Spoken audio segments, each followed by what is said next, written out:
Good morning and welcome to the latest video from Bicycling Australia. We've recently been reviewing this Merida Scultura Endurance. Now the bike comes factory fitted with 32mm tyres, which are perfect for those big long days in the saddle that it's intended for. Merida say that the bike also can handle some gravel.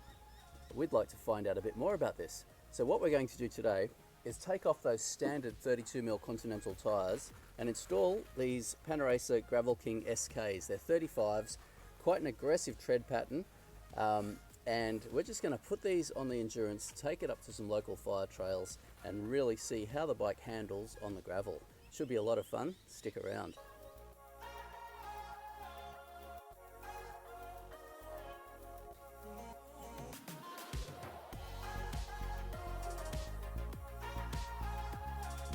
Aside while I'm doing the back wheel, these DT Swiss wheels that come standard with the Merida Endurance are tubeless ready. I just don't have tubeless valves available at hand at present, so I'm going to stick these original tubes back in, and those tubes are 28 to 38C, so they're ready for the bigger tyres.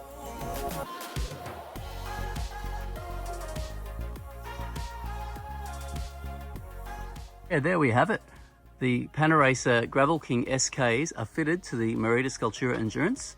We've got them pumped up to 40 psi or 3 bar, which I think is going to be adequate for the trails we're heading towards. And as you can see, just a nice comfortable amount of clearance here and pretty close down the bottom, but yeah, can certainly handle 35s. With those through axles, they're nice and tight, very firm on there. It's a very stiff bike.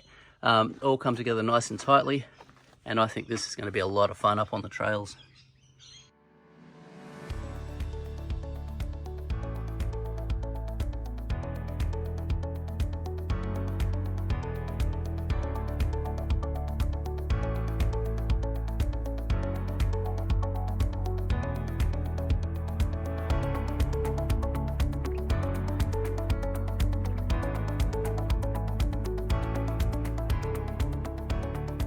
A quick stop out here on the gravel.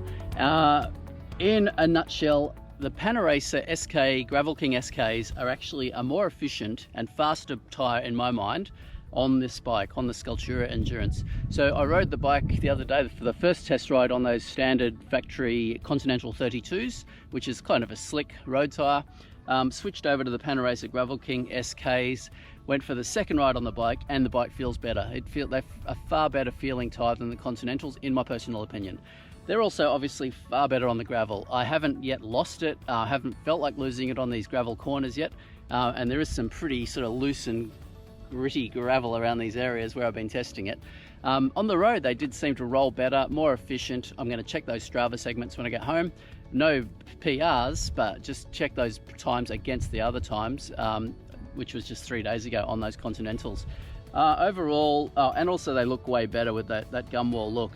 So they're 3 mils wider, they're faster, they make it a more versatile bike. I would actually switch over to these. The wheels, the DT Swiss P1850s, perfectly good. They're actually a really good wheel. All I would do is fit tyres of your choice, maybe a more aggressive tyre than that Continental, such as the Panaracer GravelKings. Fit them tubeless, the wheels are ready to go tubeless, and you're going to have a way more versatile bike. It's going to be an endurance bike, a bike you can ride a Gran Fondo in, but also a bike you could take off for a gravel weekend or do a long gravel ride, go bike packing, do anything with it. These tyres make such a difference to this bike. I would stick with them if this was my bike.